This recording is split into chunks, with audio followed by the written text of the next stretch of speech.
Hapuskan korupsi di segala birokrasi agar terlaksana kemakmuran yang merata. Selama korupsi semakin menjadi-jadi, jangan diharapkan adanya pemerataan. Kembali ke musik ente nih. Bagaimana supaya korupsi itu tidak.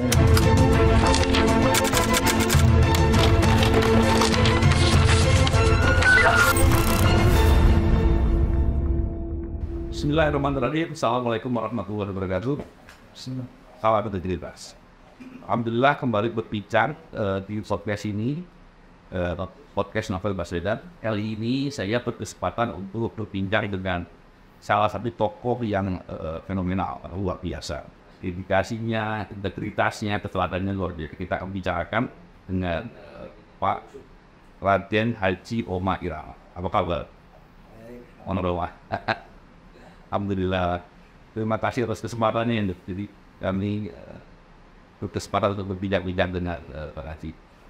Jadi gini Bang Haji, saya tadi sempat lihat dalam tulisan Bang Haji yang di belakang itu ya.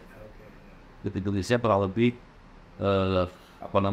musik bukan hanya untuk kesenangan gitu kurang lebih ya.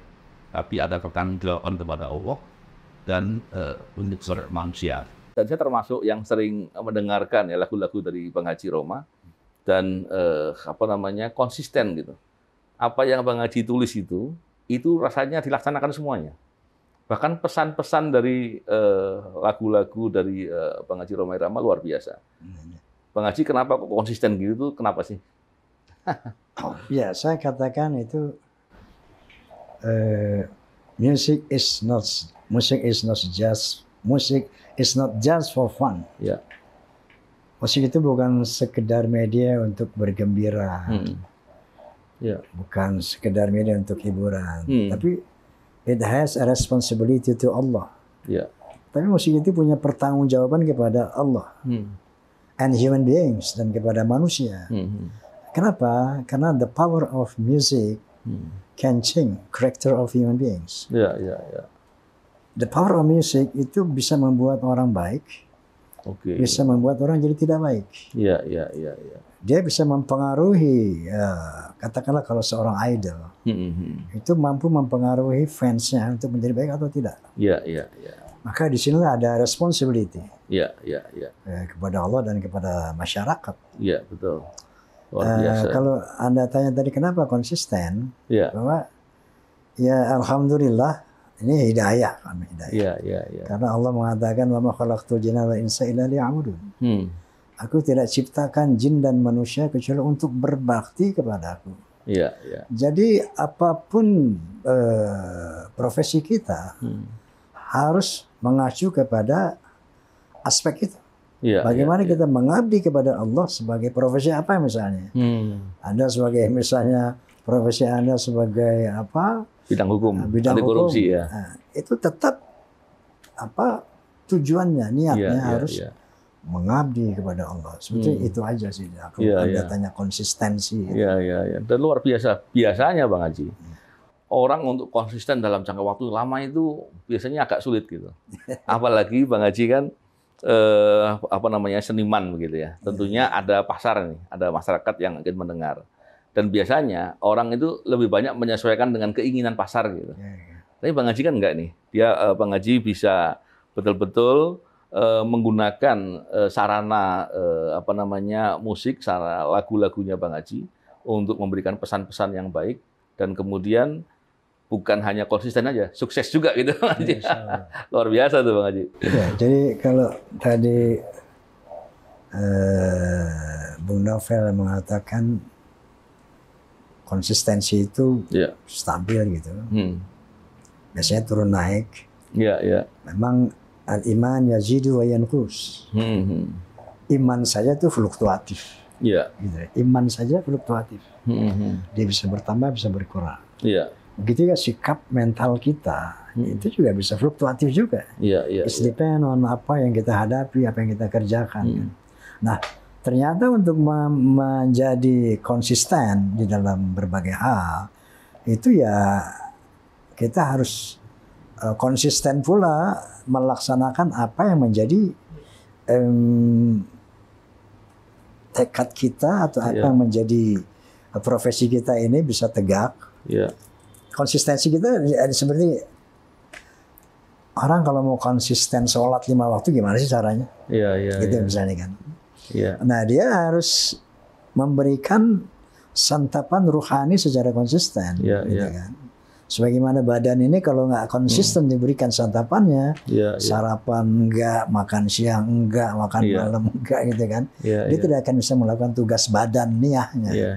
Nah begitu kerohanian kan harus diberikan santapan ruhani. Baca Quran atau dengar tabligh atau apa, sehingga terjadi konsistensi. Mengenai musik begitu juga. Nah, jadi bahwa konsisten di dalam bermusik berapa artinya tergantung kepada bagaimana kita menjaga basic daripada profesi itu gitu. Secara konsisten.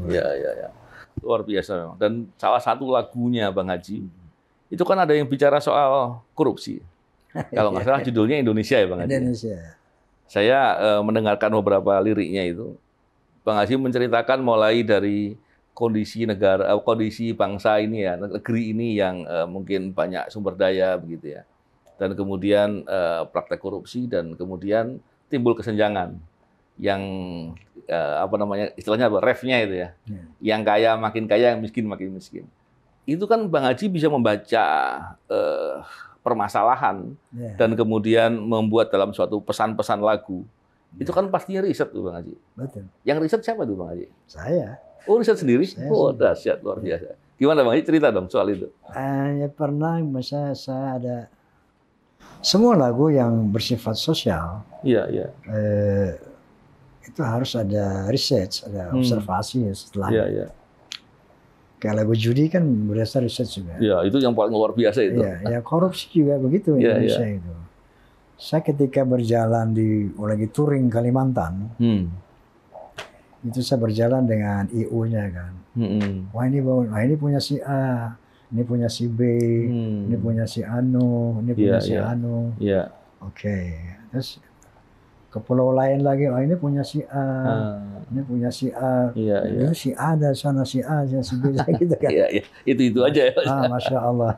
Saya pikir, astagfirullahaladzim, disitu tergambar di benak saya bahwa ini ternyata ini Indonesia dikuasai oleh beberapa gelintir orang aja. Saat itu. Bahwa hijau merimbuni daratannya. Kemudian biru lautan di sekelilingnya begitu kaya kita. Nah, jadi saya ingatlah kepada bangsa ini sesuai dengan kapasitasnya sebagai penyanyi. Seluruh harta kekayaan negara hanyalah untuk kepentingan. Itu pas Undang-Undang Dasar pasal kalau nggak salah 33 ayat 13. 13 betul. Jadi negara bukan milik golongan dan juga bukan milik perorangan. Jadi jangan seenaknya memperkaya diri. Membabi buta. Seluruh harta kekayaan negara hanyalah untuk kemakmuran rakyat. Betul. Namun hatiku selalu bertanya-tanya, kenapa kehidupan tidak merata? Yang kaya makin kaya, yang miskin makin miskin. Lalu di refrennya ya. Hapuskan korupsi di segala birokrasi agar terlaksana kemakmuran yang merata. Selama korupsi semakin menjadi-jadi, jangan diharapkan adanya pemerataan. Kembali ke fungsi ente nih. Supaya korupsi itu tidak menjadi. Saya itu mau ikut nyanyi, takut suara jelek saya. Jadi mengganggu suasana mendengar. Tapi luar biasa loh Bang Haji. Bang Haji bisa memilih pilihan-pilihan kata yang sampai hari ini diksi ya, yang sampai hari ini itu masih relevan gitu. Artinya bisa sampai mendapatkan seperti itu kan potretnya itu betul-betul pakai hati gitu. Ini dahsyat luar biasa loh Bang Haji. Dan begini, memang orang mungkin nggak banyak paham ya Bang Haji, tapi sekaligus saya ingin bicara juga di perbincangan ini ya Bang Haji. Menolong orang berbuat korupsi. Kalau orang berbuat korupsi kan jahat. Kita kan menolong orang yang berbuat jahat korupsi. Kan perlu ditolong Bang Haji. Kenapa perlu ditolong? Dan bagaimana cara menolongnya? Ditolong karena berbuat korupsi itu sebetulnya merugikan negara, merugikan masyarakat, merugikan orang lain, dan merugikan dirinya. Orang berbuat korupsi kan dia merusak harkat martabatnya, merusak integritasnya, merusak masa depannya, dosanya besar. Cara menolongnya dengan cara diingatkan biar berhenti atau dicegah atau ditangkap biar berhenti, kan begitu. Jadi Bang Haji itu termasuk menolong loh Bang Haji. Semoga koruptor-koruptor itu melihat, kalau dia melihat, mendengar apa yang Bang Haji buat dalam lagu itu, barangkali cukup banyak orang yang kemudian terpikir, oh iya juga ya. Gitu Bang Haji. Bang Haji pernah nggak mendengarkan situasi-situasi seperti itu? Oke, jadi berdasarkan observasi saya, ternyata lagu itu cukup efektif untuk membentuk yang saya katakan tadi, the power of music can change character of human beings. Itu ternyata efektif. Saya berikan satu contoh saja, misalnya yang ini sering saya, ini saya pernah ke Amerika ini. Oh iya. Dalam rangka undangan dari Pittsburgh University. Itu dalam rangka International Conference on Islam and Popular Culture in Indonesia and Malaysia. Di situ saya buat paper. Paper itu berjudul Music is a Medium for Communication, Information, Education, Unity, even dakwah. Nah ternyata dakwah dalam mereka artinya Universitas Pittsburgh ingin melihat apakah dakwah dalam musik itu efektif. Itu. Jadi saya ceritakanlah efektivitas dakwah dalam musik itu. Nah, seperti saya berikan contoh di sana ada seorang guru bahasa Inggris dari Universitas Erlangga Surabaya. Cuman saya lupa namanya beliau itu. Nah pernah datang ketika saya syuting di Surabaya, ketika Isoma lagi istirahat, dia datang. Ayah Mr. Roma? Saya bilang, yes I am. You are my teacher. Tiba-tiba dia bilang begitu. You can say like that. Diceritakan. Bang Haji, ternyata langkah-langkah saya ini banyak terinspirasi dari lagu Anda. Dan banyak masalah-masalah problem saya ternyata ada solusi lagu Anda. Maka saya katakan sama teman-teman dosen saya, kamu harus dengar soneta. Seperti itu. Dan banyak lagi misalnya pemabuk jadi berhenti mabuk, dia bilang sama saya. Orang yang nggak pernah sholat, Bang Haji setelah dengar lagu ini saya nggak berani meninggalkan sholat. Bang Haji setelah dengar lagu Keramat saya nggak berani lagi kurang ajar sama orang tua saya. Saya tahu harkat martabat orang tua saya itu melalui lagu Keramat. Jadi ternyata the power of music can change character of human beings itu real gitu loh, fakta. Nah ini jadi Masya Allah. Itulah yang membuat Masya Allah. Dahsyat luar biasa. Dan ini Bang Haji, biasanya orang kan tadi yang saya bilang dia lebih memilih menyampaikan memilih kreasi seni yang disukai pasar gitu ya barangkali ya. Dan kemudian jarang sekali orang yang mau memilih untuk kreasi seni yang sifatnya edukatif seperti yang Bang Haji lakukan ini. Dan kemudian konsisten. Karena biasanya orang membuat seni atau menyampaikan sesuatu yang sifatnya edukatif itu orang jarang suka gitu. Jarang suka. Mungkin merasa diajari, merasa digurui. Tapi Bang Haji membuat dan orang suka gitu. Itu tipsnya gimana tuh Bang Haji? Jadi menegakkan prinsip ternyata risikonya lapar.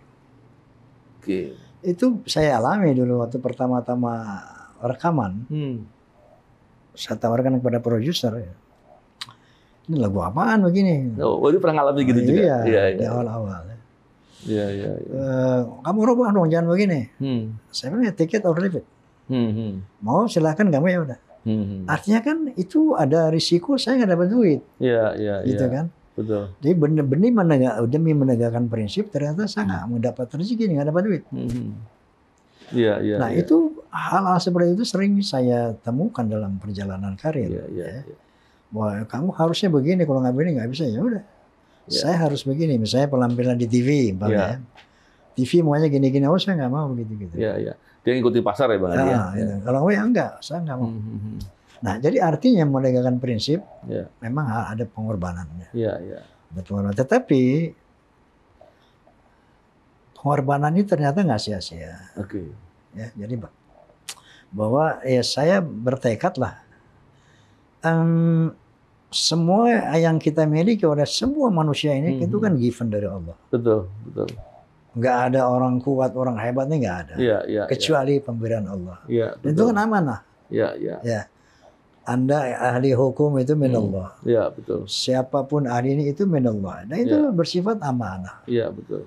Untuk dilaksanakan sebagaimana mestinya. Iya. Nah, saya merasa juga bakat seni ini dari Allah. Iya.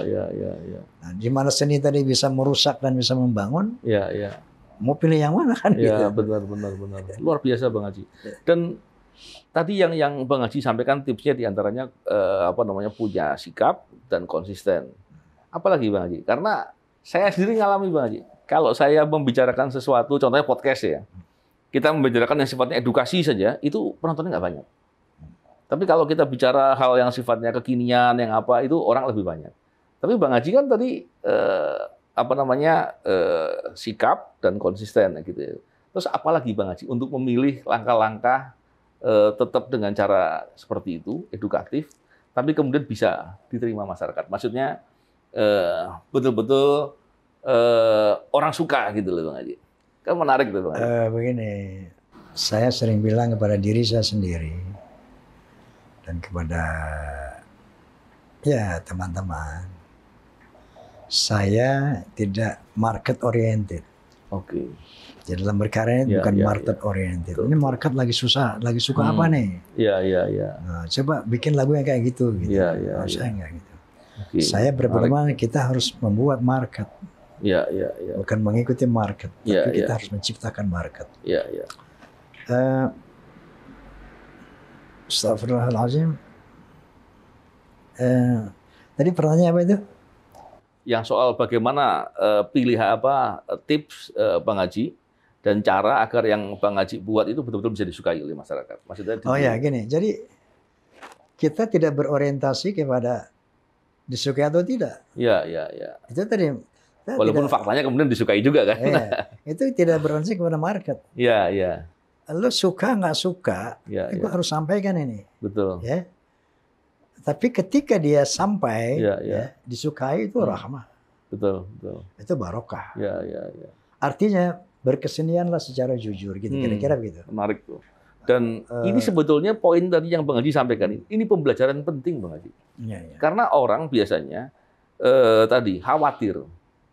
Kita mau menyampaikan itu saja khawatir kemudian nanti jadi kurang menjual gitu ya. Terus kurang market nggak terima gitu, nggak viral nggak jadi. Maaf gitu. Saya contoh, jangan kan gitu. Ini seniman yang pertama pergi haji mungkin saya. Dulu belum ada yang namanya TV masih satu TV aja kan, masih TVRI. Itu begitu saya pergi haji, itu media, majalah-majalah, koran-koran. Rhoma Irama ini bakal habis karirnya gitu. Ya. Masa ada penyanyi mau jadi haji? Kalau haji aja, jangan usah nyanyi. Nyanyi aja jadi haji kayak gitu. Iya. Jadi itu saja. Iya. Bahwa orang dulu nggak mau pergi haji karena takut seperti itu. Iya. Jadi dulu ada istilah kalau mau haji ya haji, nggak usah nyanyi. Kalau mau nyanyi, jangan naik haji. Iya. Itu dulu. Tapi Bang Haji mau bongkar itu ya. Gap antara agama sama musik kan dulu tuh jauh sekali seperti itu. Iya. Nah, jangankan kayak gitu lagi kan. Iya. Dan Bang Haji tetap milih berangkat ya. Ya saya harus berangkat. Iya, gitu. betul. Dan itulah saya tidak memikirkan apa kata mereka, tetapi yang saya memikirkan apa yang harus saya perbuat. Gitu. Ya, menarik tuh Bang Haji. Bang Haji, saya itu di beberapa kesempatan, saya selalu bicara sama anak muda terutama. Di forum mahasiswa dan banyak lagi anak muda yang lain.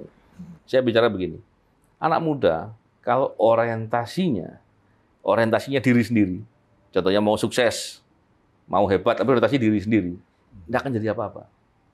Tapi kalau orientasinya ke orang lain, contohnya dia peduli dengan masalah orang lain, peduli dengan lingkungan, dengan masyarakat, dengan kepeduliannya itu, dia kemudian akan mampu memotret permasalahan. Ketika tahu permasalahan, maka ilmu pengetahuannya dia bisa mencarikan solusi, melakukan kreatif, inovatif, dan banyak lagi yang dia lakukan. Itu pasti membuat dia sukses dan hebat. Apa yang saya katakan ini terjawab dengan apa yang Bang Haji sampaikan tadi. Saya yakin Bang Haji membuat syair-syair dan pilihan diksi dalam lagu-lagunya Bang Haji itu karena Bang Haji peduli dengan masalah urusan orang. Ada mungkin contohnya yang tadi judi kan pasti merusak sekali kan Bang Haji. Katakan sosial. Dengan negara kan. Negara ya. Apalagi korupsi dan segala macam. Dan kemudian Bang Haji memikirkan itu membuat Bang Haji hebat seperti sekarang. Artinya apa yang saya katakan tadi bahwa kalau kita peduli dengan kepentingan orang, terus kemudian kita mau memikirkan masalahnya orang, kita mampu memotret permasalahan, maka kita bisa berbuat. Gimana Bang Haji kalau saya minta untuk mengomentari apa yang saya katakan tadi? Nah itulah yang Nabi mengatakan khairun nas anfa'uhum linnas. Oke, insyaallah. Sebaik-baik manusia dan yang bermanfaat untuk orang banyak. Gitu kan. Jadi astagfirullahalazim sangat tercela orang yang hidup untuk bagaimana memajukan dirinya sendiri. Sangat tercela. Bahwa sangat mulia apabila seseorang dia hidup dengan karyanya untuk orang banyak, untuk kepentingan orang banyak, apapun profesinya. Nah dan ini memang astagfirullahalazim, orang yang beriman itu ada dua aspek kan, aspek vertikal kepada Allah SWT, aspek horizontal kepada semua manusia. Jadi kalau salah satu saja yang dikerjakan ini juga nggak akan happy orang. Ada orang ahli ibadah saja, tapi nggak peduli sama horizontal kemanusiaan. Nggak jadi apa-apa itu orang. Di hadapan Allah tercela. Ada orang baik sama sesama manusia, tapi vertikalnya nggak pernah ibadah, ini juga tercela. Jadi alladzina amanu wa amilus sholihat, beriman kepada Allah, memberikan hak-hak Allah untuk disembah. Dan melaksanakan amal-amal soleh. Nah jadi amal soleh itu satu indikator juga daripada orang beriman gitu. Nah, jadi tidak beriman seseorang yang tidak bisa beramal soleh. Jadi itu harus menjadi mohon maaf ya, menjadi tujuan kita sebagai seorang makhluk hidup yang bertuhan. Gitu. Betul. Kecuali kita nggak percaya Tuhan, nggak percaya akhirat, ya masih bodoh amat. Luar biasa. Bang Haji, banyak orang kemudian ketika dalam suatu kehidupan, dalam pengalaman hidupnya lah, ketika bekerja atau apapun, dia kemudian dihadapkan dengan situasi. Contohnya dalam nilai-nilai anti korupsi kan integritas, kejujuran, amanah, tanggung jawab, dan banyak lagi. Ketika orang itu mau menjaga nilai-nilai integritas, mau jujur, dihadapkan dengan situasi di mana kalau jujur nanti kemudian dimusuhi. Atau kalau jujur dan kemudian menjaga nilai-nilai integritas lainnya, justru malah membuat usahanya jadi sulit gitu. Jadi kemudian orang memilih berbuat salah gitu ya, atau kemudian permisif dengan kesalahan gara-gara itu. Kalau kita lihat dalam perbuatan korupsi gitu Bang Haji, praktek-praktek korupsi itu kan ada orang yang berbuat korupsi di pokok besarnya, orang berbuat korupsi, orang yang punya rencana, dan kemudian mereka ini kemudian bisa berjalan praktek korupsinya ketika di level-level bawahnya dia itu orang-orangnya adalah orang-orang yang permisif. Orang-orang yang sudahlah mau gimana lagi, udahlah daripada nanti saya malah mendapat kesulitan gitu. Saya nggak mau melapor lah daripada itu. Akhirnya praktek-praktek ini jadi lebih subur gitu Bang Haji. Gimana Bang Haji kalau bisa memberikan pesan terkait dengan hal itu? Ya jadi kembali kepada orientasi sebetulnya. Kembali kepada menghayati hakikat hidup yang sebenarnya. Kalau seseorang manusia hidup hanya untuk hidup ini, maka tersesatlah dia. Ya. Dia akan melakukan hal itu tadi, akan melakukan permisif, kemudian memihak kemungkaran sejauh dia bisa eksis. Itu namanya orang ini tidak mengerti hakikat hidup. Orang ini disorientasi dalam hidup. Sementara kalau orang kembali kepada dia bertuhan apa tidak gitu. Kalau orang bertuhan, betul. Itu wamal hayatud dunya illa mata'ul ghurur. Dia sadar dunia ini cuma persinggahan, bukan last destination gitu. Betul. But destination hakiki adalah akhirat. Betul. Gitu kan. Jadi sejauh orang tidak sadar bahwa destinasi akhir dan the real life is heaven, itu pasti dia akan melakukan hal yang picik, yang licik, yang curang, yang haram. Jadi dasarnya seperti itu. Dan kemudian ketika orientasinya hanya cari untungnya sendiri, dia nggak peduli dengan masalah material orang oriented. Iya, material oriented. Tapi kalau orang bertuhan, punya iman, dia tahu bahwa dunia ini satu medium untuk mencapai kehidupan yang sebenarnya, untuk mencapai kebahagiaan sebenarnya. Kalau dia sadar itu, semakin banyak tantangan, semakin happy dia. Menarik sekali. Bincang-bincang dan diskusi sama Bang Haji itu luar biasa, keren sekali dan inspiratif. Dan apa yang dibincangkan sekarang ini dengan Bang Haji menjawab dari apa mungkin beberapa orang yang kemudian khawatir kalau berintegritas itu nanti susah gitu. Kalau jujur nanti susah, kalau konsisten untuk berbuat kebaikan dan memberikan pesan-pesan kebaikan untuk orang itu menjadi hidupnya menjadi sulit, nggak bisa hebat, dan Bang Haji menjawab itu semua dengan situasi itu. Terima kasih Bang Haji, ini diskusinya keren sekali, menarik sekali. Semoga perbincangan ini bisa mendatangkan kebaikan Bang Haji dan bisa menjadi inspirasi untuk orang ikut berbuat kebaikan. Terima kasih sekali lagi Bang Haji, semoga sehat dan sukses ya Bang Haji ya. Salam integritas, assalamualaikum warahmatullahi wabarakatuh.